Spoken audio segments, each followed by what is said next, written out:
Hello everyone, welcome to my YouTube channel chemistry by Pawan Verma.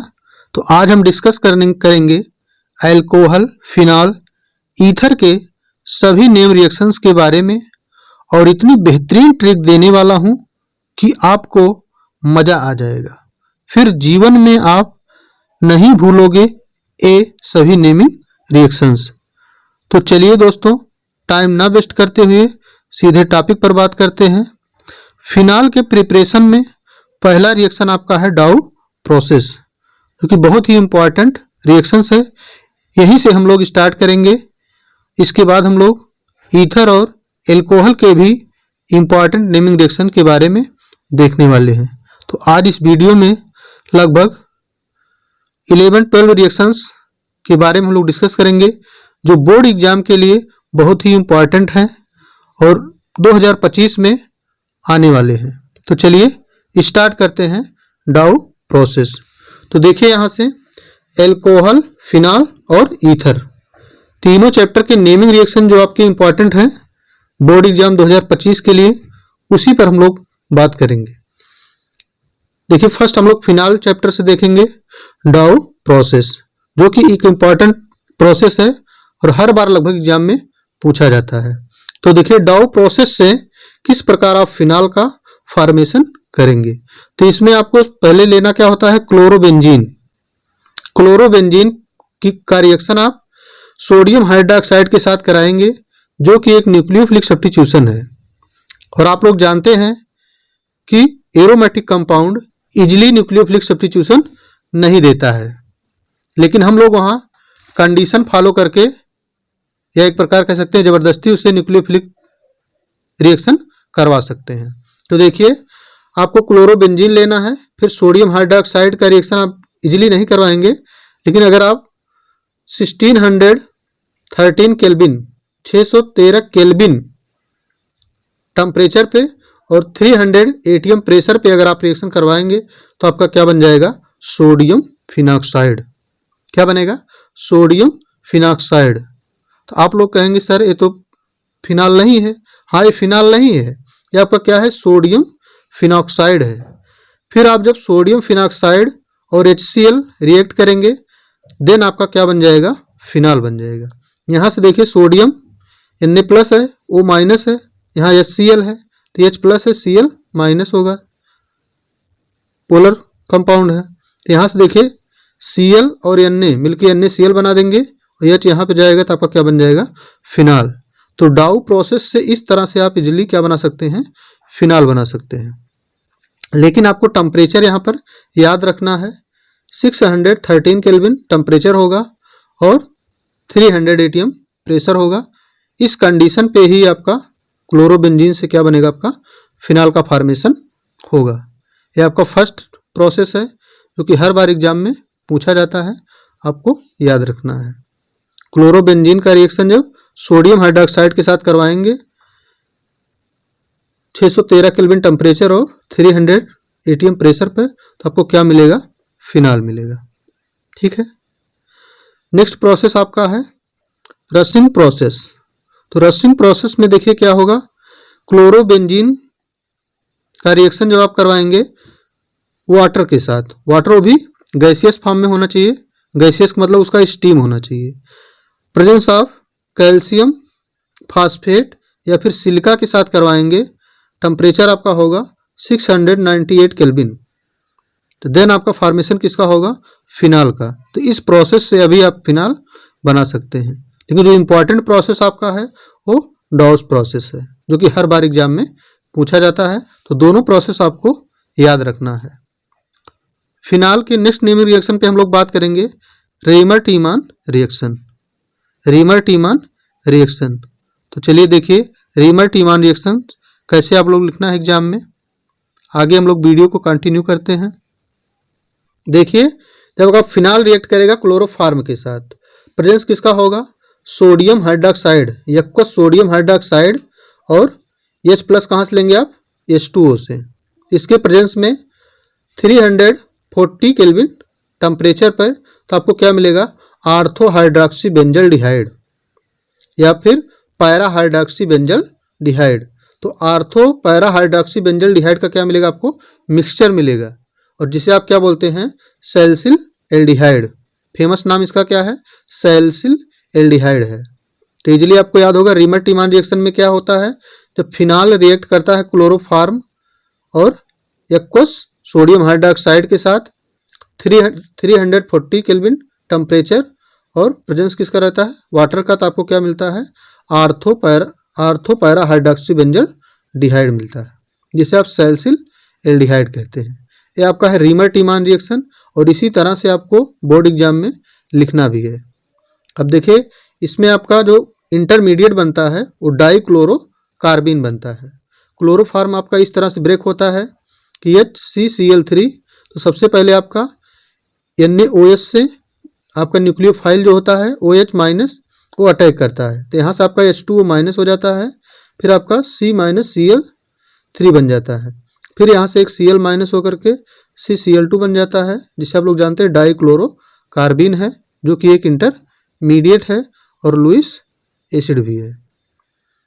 तो इस तरह से क्लोरोफॉर्म का क्या होता है, ब्रेक होता है, जिससे आपका डाइक्लोरोकार्बिन बनता है, और देन आपका क्या बनता है, प्रोडक्ट बनता है। तो बात हो गई आपकी रीमर टीमान रिएक्शन के बारे में। नेक्स्ट रिएक्शन जो आपको फिनाल में पूछा जाता है, इंपॉर्टेंट भी है, वो है फ्राइज रीअरेंजमेंट। नाम सभी लोगों ने सुना होगा, फ्राइज रीअरेंजमेंट। तो देखिए फ्राइज रीअरेंजमेंट को कैसे आपको याद करना है, इसमें भी आपको फिनाल लेना है। क्या लेना है, फिनाल, और फिनाल का रिएक्शन कराना है सोडियम हाइड्रोक्साइड से। तो आपका सर्वप्रथम क्या बनेगा, फिनॉक्साइड आयन बनेगा, सोडियम फिनॉक्साइड। क्या बन जाएगा, सोडियम फिनॉक्साइड बन जाएगा। अब यहाँ से देखिए न्यूक्लियोफाइल इसका जो है OH माइनस H पे अटैक करेगा, और जैसे H पे अटैक करेगा तो H2 आपका माइनस हो जाएगा, और Na प्लस इसके पास ऑक्सीजन के पास आ जाएगा, तो आपका बन जाएगा सोडियम फिनॉक्साइड। इजली क्या बन जाएगा, सोडियम फिनॉक्साइड। तो सबसे पहले आपको फिनाल से क्या बनाना है, sodium phenoxide. Then sodium phenoxide का रिएक्शन जब आप कराएंगे एसिटाइल क्लोराइड से, जिसका फार्मूला आपको लिखा गया है CH3COCl, एसिटाइल क्लोराइड से करवाएंगे तो आपको क्या मिल जाएगा, फिनाइल एसीटेट। क्या मिल जाएगा बच्चों, फिनाइल एसीटेट, जो कि एक एस्टर है। आपके NCERT बुक में फ्राइज रीअरेंजमेंट को डायरेक्टली दिखाया गया होगा, फिनाइल एसीटेट से डायरेक्ट आपको बना दिया गया होगा प्रोडक्ट, लेकिन आपको याद रखने के लिए हमने यहाँ फिनाल से रिएक्शन करवाया पहले, फिर फिनॉक्साइड आयन बनाया है, फिनॉक्साइड से आपको फिनाइल एसीटेट कैसे बनता है वो सारा प्रोसेस आपको यहाँ बताया गया है, और बुक में क्या है, फिनाइल एसीटेट से ही डायरेक्ट प्रोडक्ट बना दिया गया है। तो यहाँ से इजली आप पहले फिनाल का रिएक्शन करवाएंगे सोडियम हाइड्रोक्साइड से, तो आपको वाटर माइनस होगा, फिनॉक्साइड आयन बनेगा, सोडियम फिनॉक्साइड बनेगा। फिर एसिटाइल क्लोराइड से करवाएंगे तब फिनाइल एसीटेट बनेगा, जो कि एक एस्टर है। फिर आपका फिनाइल एसीटेट जो मिला आपको है एक एस्टर है, इसका रिएक्शन किससे होगा, आयन हाइड्रस AlCl3 से। तो आयन हाइड्रस AlCl3 से होगा, और देन रीअरेंज होकर के आपको क्या मिल जाएगा, प्रोडक्ट मिल जाएगा। प्रोडक्ट क्या मिलेगा, आर्थो हाइड्रोक्सी एस्टोफिनोन या फिर पैरा हाइड्रोक्सी एस्टोफिनोन का क्या मिलेगा, मिक्सचर मिलेगा। प्रोडक्ट आपको आर्थो हाइड्रोक्सी एस्टोफिनोन या पैरा हाइड्रोक्सी एस्टोफिनोन का क्या मिलेगा, मिक्सचर मिलेगा। तो इस तरह से आपको फ्राइज रीअरेंजमेंट आपको एग्जाम में लिखना है। तो अगर दोस्तों वीडियो अच्छी लग रही हो तो वीडियो को लाइक करें, सेशन को ज़्यादा से ज़्यादा अपने दोस्तों तक शेयर करें, ताकि हर एक स्टूडेंट को एग्ज़ाम में किसी भी प्रकार की दिक्कत ना हो नेमिंग रिएक्शन लिखने में। तो चलिए हम लोग वीडियो को आगे कंटिन्यू करते हैं। फिनॉल का नेक्स्ट रिएक्शन आपका है कोल्बे रिएक्शन। क्या है, कोल्बे रिएक्शन। ये भी आपको एग्जाम में कई बार पूछा गया है, इसको भी आपको देख कर ही जाना है बोर्ड एग्जाम के लिए। तो देखिए कोल्बे रिएक्शन को आप कैसे याद करेंगे, आपको लेना फिनाल, और फिनाल का रिएक्शन आपको किससे कराना है, सोडियम हाइड्रोक्साइड से। तो सबसे पहले आपको सोडियम फिनॉक्साइड बना लेना है। जब आप फिनाल का रिएक्शन करवाएंगे सोडियम हाइड्रोक्साइड से तो क्या बनेगा, सोडियम फिनॉक्साइड। तो सोडियम फिनॉक्साइड बनाने के बाद आपको क्या करना है, फर्स्ट आपको कार्बन डाइऑक्साइड से रिएक्शन करवाना है, और सेकंड आपको लिखना है H+H2O। दोनों चीज़ को आपको एरो पर लिखना है। देन आपका प्रोडक्ट मिल जाएगा सैलिसिलिक एसिड। क्या मिल जाएगा, सैलिसिलिक एसिड। तो आप कोल्बे रिएक्शन में फिनाल से क्या बनता है, सैलिसिलिक एसिड बनता है। आपको प्रोडक्ट याद रखना है, कोल्बे रिएक्शन में फिनाल से आप क्या बनाते हैं, सैलिसिलिक एसिड बनाते हैं। तो इसी प्रकार आपको भी बोर्ड एग्जाम में लिखना है। नेक्स्ट आप देखिए फिनाल का नेक्स्ट रिएक्शन आपका है फ्रीडल क्राफ्ट रिएक्शन, जो कि लगभग हर बार बोर्ड एग्जाम में पूछा गया है, किसी बार नहीं छूटता है, तो इसको आपको जरूर देखना है और इजी भी है। फ्रीडल क्राफ्ट रिएक्शन, इसमें आपके दो होते हैं, एक आपका एल्काइलेशन होता है और एक आपका एसिटाइलेशन होता है। देखिए जब फिनाल का रिएक्शन आप मेथिल क्लोराइड के साथ करवाएंगे, प्रेजेंस किसका होगा, एनहाइड्रस AlCl3, एनहाइड्रस AlCl3। तो phenol react with methyl chloride, presence AlCl3, anhydrous AlCl3। इस केस में क्या होता है कि आपका जो HCl आपका माइनस हो जाता है और आपको यहाँ पे आर्थो क्रिसाल या फिर पैरा क्रिसाल आपको प्रोडक्ट के फॉर्म में मिल जाता है। आर्थो और पैरा क्रिसाल का क्या मिलता है, मिक्सचर मिलता है। तो आपको याद रखना है, जब आप फिनाल का रिएक्शन मेथिल क्लोराइड के साथ एनहाइड्रस AlCl3 के प्रेजेंस में करवाएंगे तो आपको आर्थो पैरा क्रिसाल का क्या मिलेगा, मिक्सचर मिलेगा। और इसका IPAC नाम क्या हो जाएगा, 2-मेथिल फिनाल। सिंपली आप लिख सकते हैं two methyl phenol. This is Friedel Crafts alkylation reaction, जिसे आप एल्काइलेशन बोलते हैं, क्योंकि यहाँ देखिए एल्किल क्लोराइड है। सेकेंड आपका इसी का पार्ट है एसिटाइलेशन। तो एसिटाइलेशन कब आप बोलेंगे, जब फिनाल का रिएक्शन एसिटाइल क्लोराइड से होगा। किससे होगा, एसिटाइल क्लोराइड, प्रेजेंस आपका रहेगा एनहाइड्रस AlCl3। तो प्रेजेंस आपका वही रहेगा AlCl3, बस यहाँ क्या होगा, एसिटाइल क्लोराइड होगा और यहाँ पे क्या होगा, एल्किल क्लोराइड होगा। तो एसिटाइल क्लोराइड से जब आप रिएक्ट करवाएंगे तो आपका क्या बन जाएगा, आर्थो हाइड्रॉक्सी एस्टोफिनोन या फिर पैरा हाइड्रॉक्सी एस्टोफिनोन। तो इसमें आपको आर्थो पैरा हाइड्रॉक्सी एस्टोफिनोन मिलेगा। तो इसी प्रकार आपको भी एग्जाम में लिखना है। चलिए हम लोग वीडियो को आगे कंटिन्यू करते हैं। देखिए फिनाल का नेक्स्ट नेमिंग रिएक्शन है Gattermann aldehyde synthesis. Naming reaction के बेस पे अगर देखें तो फिनाल यूनिट क्लास 12 के स्टूडेंट के लिए बहुत ही इम्पॉर्टेंट यूनिट है। यहाँ से हर बार क्वेश्चन आपका बनता है इस यूनिट से। तो नेमिंग रिएक्शन आपको आपके यहीं से बनते हैं, तो आपको इसको जरूर पढ़ना है। तो देखिए आपका 7 नेमिंग रिएक्शन है गटरमैन एल्डिहाइड सिंथेसिस। अब इसको कैसे आपको याद रखना है, फर्स्ट तो आपका फिनाल ही होगा। अब फिनाल में रिएजेंट आपको लेना है HCN और HCl। प्रेजेंस किसका होगा, HCN और HCl और AlCl3 के प्रेजेंस में जब आप रिएक्ट करवाएंगे, मतलब फिनाल आपका रिएक्ट करेगा हाइड्रोजन साइनाइड और हाइड्रोक्लोरिक एसिड के साथ, प्रेजेंस इन AlCl3। तो आपका क्या मिल जाएगा, एक इंटरमीडिएट मिल जाएगा यहाँ पे। और देन आप यहाँ से क्या होगा, जब H2O से आप रिएक्शन करवाएंगे तो माइनस हो जाएगा NH4Cl और आपका क्या मिल जाएगा, प्रोडक्ट मिल जाएगा। प्रोडक्ट क्या मिलेगा आपको, सैलिसिल एल्डिहाइड। क्या मिलेगा, सैलिसिल एल्डिहाइड। तो गटरमैन एल्डिहाइड सिंथेसिस में आपको सैलिसिल एल्डिहाइड प्रोडक्ट बनता है। या फिर कंप्लीट करने के लिए आपको रिएक्शन दे दिया जाता है, वहाँ पे आपको फिनाल दे दिया जाएगा, एरो पे HCN HCl और AlCl3 लिख दिया जाएगा और H2O। तो वहाँ से आपको पूछा जाएगा व्हाट, तो आपको क्या बनना है, सैलिसिल एल्डिहाइड। अगर ये रिएजेंट हैं आपके तो आपको क्या बनाना है, सैलिसिल एल्डिहाइड बनाना है। नेक्स्ट नेमिंग रिएक्शन हम लोग देखेंगे, इंपॉर्टेंट है आपका, फिनाल से ही है, लेड्रर मानसे रिएक्शन। नाम क्या है, लेड्रर मानसे रिएक्शन। तो यहाँ से देखिए इसमें आपको क्या करना है कि फिनाल लेना है, फिनाल को रिएक्शन करवाना है आपका फॉर्मेल्डिहाइड से। फिनाल का रिएक्शन किससे होगा, फॉर्मेल्डिहाइड से। प्रेजेंस किसका होगा, NaOH और HCl। देन आपका प्रोडक्ट क्या बनेगा, para hydroxy benzyl alcohol, para hydroxy benzyl alcohol या फिर आर्थो हाइड्रॉक्सी बेंजिल एल्कोहल। लेकिन मेजर प्रोडक्ट जो आपका होगा वो पैरा हाइड्रॉक्सी बेंजिल एल्कोहल बनेगा। तो लेड्रर मानसे रिएक्शन में फिनाल का रिएक्शन किससे होता है, फॉर्मेल्डिहाइड से, presence of sodium hydroxide. Then product क्या बनता है, para hydroxy benzyl alcohol, benzyl alcohol major product आपका है। ये तो आपका मेन रिएक्शन हो गया, लेकिन इस रिएक्शंस के बारे में कुछ आप लोग और जान लीजिए, जो कि यहाँ से क्वेश्चन बनता है, अगर आगे भी बनता है तो आपके लिए कोई दिक्कत ना हो। ताकि तो देखिए, अगर आप एक्सेस में लेते हैं इसको, फिनाल को और फॉर्मेल्डिहाइड को, अगर आप एक्सेस में लेते हैं तो कंडेंस होके क्या बना लेंगे, डाईहाइड्रॉक्सी डाईफेनिल मीथेन। कंडेंस होके क्या बनाएगा, डाईहाइड्रॉक्सी डाईफेनिल मीथेन बन जाएगा। Such condensation is repeated and finally polymeric product bakelite resin is obtained. अगर इस तरह से कंडेंसेशन आपका रिपीट होता रहा, एक्सेस में आप ले लिए दोनों चीज़ को और कंडेंसेशन आपका रिपीट होता रहा, तो रिपीट होने के थ्रू क्या बनेगा, पॉलीमर बनेगा, जिसे आप बैकेलाइट के नाम से जानते हैं।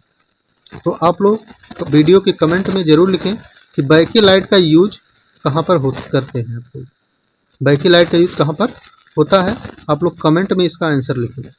रेजिन ऑब्टेन्ड होता है। तो देखिए यहाँ से ये आपका फार्मूला है बैकेलाइट का। तो नेम रिएक्शन देखने के साथ साथ आपको एक इम्पॉर्टेंट जानकारी ये भी मिल गई, बैकेलाइट। चलिए हम लोग नेक्स्ट नेमिंग रिएक्शन देखते हैं। तो यहाँ पर हम लोगों ने फिनाल की नेमिंग रिएक्शन को कंप्लीट कर लिया। अब हम लोग देखेंगे ईथर में। तो ईथर में एक ही नेमिंग रिएक्शन आपका है जो कि बहुत ही इंपॉर्टेंट है, very most important, Williamson synthesis of ether. हर बार इस कंपटीशन एग्जाम में भी पूछा जाता है और बोर्ड एग्जाम में भी पूछा जाता है, इसे आपको जरूर देख के जाना है, विलियमसन सिंथेसिस ऑफ ईथर। देखिए रिएक्शन कैसे इसमें होता है। इसमें आपको 1 डिग्री एल्किल हैलाइड लेना है। RX आपका 1 डिग्री एल्किल हैलाइड है और सोडियम एल्कोक्साइड, सोडियम आपका एल्किल ग्रुप है तो सोडियम एल्कोक्साइड, तो 1 degree alkyl halide react with sodium alkoxide presence in dry ether. तो आपका क्या बनता है, फिर ईथर बनेगा और सोडियम हैलाइड बन जाएगा, X फॉर हैलाइड, तो NaX बन जाएगा और आपका ROR यही आपका क्या है, ईथर है। और ये रिएक्शन आपका SN2 के थ्रू होता है। अब SN2 के थ्रू क्यों होता है, क्योंकि यहाँ हमेशा प्राइमरी एल्किल हैलाइड ही आपके विलियमसन सिंथेसिस देते हैं। तो देखिए अगर R के स्थान पे CH3 ले लीजिए और X के स्थान पे Br, तो ब्रोमो मीथेन हो जाएगा। फिर यहाँ पे R के स्थान पे C2H5 और ONA+, तो सोडियम इथॉक्साइड हो जाएगा। इसका रिएक्शन जब आप ड्राई ईथर के प्रेजेंस में करेंगे तो आपको क्या मिल जाएगा, C2H5O CH3 और NaBr। तो आपको ईथर की नेमिंग रिएक्शन में हम लोग ने बताया है कि ईथर का नेम IUPAC सिस्टम से, कॉमन सिस्टम से आप कैसे लिखते हैं। जो लोग वीडियो नहीं देखे हैं डिस्क्रिप्शन में लिंक है, वहाँ से देख सकते हैं। यहाँ पर देखिए इसे क्या लिखेंगे, इतने को मिथॉक्सी और फिर ईथेन, तो नाम क्या हो जाएगा, methoxy ethane. The alkyl halide use in this reaction must be primary. तो इस रिएक्शन में जो एल्किल हैलाइड आप यूज करते हैं वो प्राइमरी यूज करते हैं। अब क्यों यूज करते हैं, देखिए इफ सेकेंडरी और tertiary alkyl halide are used then reaction leads mainly to alkene formation. अगर आप यहाँ पे सेकेंडरी या टर्शियरी एल्किल हैलाइड लेते हैं तो रिएक्शन आपका क्या बन जाएगा, फिर एल्कीन का फॉर्मेशन हो जाएगा। एल्कोक्साइड आपका प्राइमरी हो, सेकेंडरी हो या फिर टर्शियरी हो, इस पर डिपेंड नहीं करता, लेकिन एल्किल हैलाइड जो आपका होना चाहिए वो 1 डिग्री ही होना चाहिए। 2 डिग्री या फिर 3 डिग्री अगर आप लेते हैं तो एल्कीन का फॉर्मेशन होगा। देखिए एग्जांपल देख लीजिए आप लोग, sodium alkoxide does not depends primary secondary and tertiary. कोई बात हुई कि सोडियम एल्कोक्साइड प्राइमरी है, सेकेंडरी है, टर्शियरी है, इस बात पे डिपेंड नहीं करता, लेकिन एल्किल हैलाइड आपका प्राइमरी ही होना चाहिए। एग्जाम्पल देखिए यहाँ पे प्राइमरी एल्किल हैलाइड है, क्या है, CH3I methyl iodide primary alkyl halide है, और यहाँ पे सोडियम एल्कोक्साइड आपका टर्शियरी है। प्रेजेंस ऑफ ड्राई ईथर तो माइनस होगा Na और आपका क्या बन जाएगा, ईथर का फॉर्मेशन होगा, क्योंकि आपका एल्किल हैलाइड क्या है, वो प्राइमरी है। और सोडियम एल्कोक्साइड क्या हो, वो सेकेंडरी हो, टर्शियरी हो, उससे मतलब नहीं है। सेकंड एग्जांपल में देखिए यहाँ पे एल्किल हैलाइड जो लिया गया है वो टर्शियरी लिया गया है और सोडियम एल्कोक्साइड आपका मिथॉक्साइड है। तो यहाँ ड्राई ईथर के प्रेजेंस में जब आप करेंगे तो माइनस Na होगा, लेकिन यहाँ पर देखिए एल्कीन का फॉर्मेशन हो जाएगा और एल्कोहल का, यहाँ पे ईथर का फॉर्मेशन नहीं होगा। तो इसीलिए बोला गया है कि आपका जो एल्किल हैलाइड होना चाहिए वो प्राइमरी होना चाहिए। अगर आप सेकेंडरी या टर्शियरी लेते हैं तो एल्कीन का फॉर्मेशन होगा। तो एल्किल हैलाइड हमेशा क्या लेना है विलियमसन सिंथेसिस में, आपको प्राइमरी ही लेना है। एल्कोक्साइड में आप प्राइमरी सेकेंडरी टर्शियरी कुछ भी ले सकते हैं, लेकिन एल्किल हैलाइड आपको प्राइमरी ही लेना है। तो ये आपका विलियमसन सिंथेसिस है। इसी प्रकार आपको भी बोर्ड में लिखना है जिससे आपके पूरे अंक मिल सकें। तो दोस्तों अगर वीडियो अच्छी लगी हो तो ज़्यादा से ज़्यादा अपने दोस्तों के साथ शेयर करें, वीडियो को लाइक करें, चैनल पर पहली बार हो तो चैनल को सब्सक्राइब करें। चलिए हम लोग आगे देखते हैं नेमिंग रिएक्शन। देखिए यहाँ से एल्कोहल, तो एल्कोहल में विशेषकर कोई नेमिंग रिएक्शन नहीं है, बस एक ही ये रीअरेंजमेंट है जो बार बार आपसे पूछा जाता है, पिनोकॉल पिनोकोलोन रीअरेंजमेंट, जिसे आप 1,2-डाई आल भी बोलते हैं। तो यही आपका एग्जाम में पूछा जाता है। तो देख लीजिए इसको आप लोग। यहाँ पर क्या करना है, आपको लेना है CH3C CH3OH single bond C CH3OH और CH3, नाम क्या हो जाएगा 2,3-डाई मेथिल 2,3-ब्यूटेन डाई आल, और इसे क्या बोलते हैं पिनोकॉल, क्योंकि एल्कोहल है तो क्या बोलते हैं पिनोकॉल। अब इसका रिएक्शन आपको करवाना है डाइल्यूट सल्फ्यूरिक एसिड के साथ। तो H+ जो मिलेगा यहाँ से क्या बन जाएगा आपका प्रोटोनेटेड डाई आल बन जाएगा। जान रहे हैं किसके पास आपका क्या है, लोन पेयर है, तो इसी के पास आपका क्या होगा प्रोटॉन जाएगा, तो यहाँ से प्रोटोनेटेड डाई आल बन जाएगा। सब चीज़ आपको वही लिखना है, बस यहाँ पे H2 कर देना है तो आपका क्या बन जाएगा प्रोटोनेटेड डाई आल। फर्स्ट स्टेप में यही करना है। सेकेंड स्टेप में आपको क्या करना है, प्रोटोनेटेड डाई आल जो मिला है आपको वहाँ से अब देखिए ये ऑक्सीजन पे क्या है पॉजिटिव चार्ज है, और ऑक्सीजन हमेशा निगेटिव चार्ज कैरी करता है, तो पॉजिटिव चार्ज इसे अच्छा नहीं लगता। तो यहाँ से देखिए क्या होगा H2O आपका माइनस हो जाएगा, और H2O जैसे माइनस होगा तो ये बॉन्ड ब्रेक होकर ऑक्सीजन के पास जाएगा, तो इस पर क्या आ जाएगा पॉजिटिव चार्ज। बस यही ग्रुप आपका H2O के फॉर्म में निकल जाएगा और आपको क्या बन जाएगा कार्बोकेटायन बन जाएगा। क्या बन जाएगा कार्बोकेटायन। थर्ड स्टेप में कार्बोकेटायन जो आपका होगा यहाँ पे मिथाइल शिफ्टिंग होगी, मतलब मिथिल ग्रुप का क्या होगा शिफ्ट होगा, तो मिथिल ग्रुप यहाँ से आकर के इस कार्बन पे शिफ्ट होगा, तो आपका प्रोडक्ट क्या बन जाएगा यहाँ पे प्रोटोनेटेड कीटोन बन जाएगा। क्या बन जाएगा प्रोटोनेटेड कीटोन। और फोर्थ स्टेप में क्या करना है कि प्रोटोनेटेड कीटोन जो आपको मिला है यहाँ से आपका देखिए ये बॉन्ड जो H वाला है ऑक्सीजन पे जाएगा, तो ऑक्सीजन जो पॉजिटिव चार्ज वो हट जाएगा, और H आपका जो प्रोटॉन आपको स्टार्टिंग में आपने दिया था वो प्रोटॉन यहाँ से अब निकल जाएगा, और फिर आपका क्या बन जाएगा पिनोकोलोन बन जाएगा। क्या बन जाएगा पिनोकोलोन। तो रीअरेंजमेंट होके बन रहा पिनोकोलोन। तो इजिली आप इस तरह से अगर एग्जाम में लिखते हैं तो आपको पूरे अंक मिलेंगे। तो यहाँ पर आपके एल्कोहल फिनाल और ईथर के naming reaction, complete naming reaction को हम लोग डिस्कस कर लिए हैं विथ ट्रिक, और इजिली आपको यहाँ से याद भी हो जाएगा। दोस्तों अगर आपको सेशन अच्छा लगा हो तो वीडियो को लाइक करें, ज़्यादा से ज़्यादा अपने दोस्तों के साथ शेयर करें, चैनल पर पहली बार हो तो चैनल को सब्सक्राइब करें। Thank you watching for this video. मिलते हैं नेक्स्ट लेक्चर में।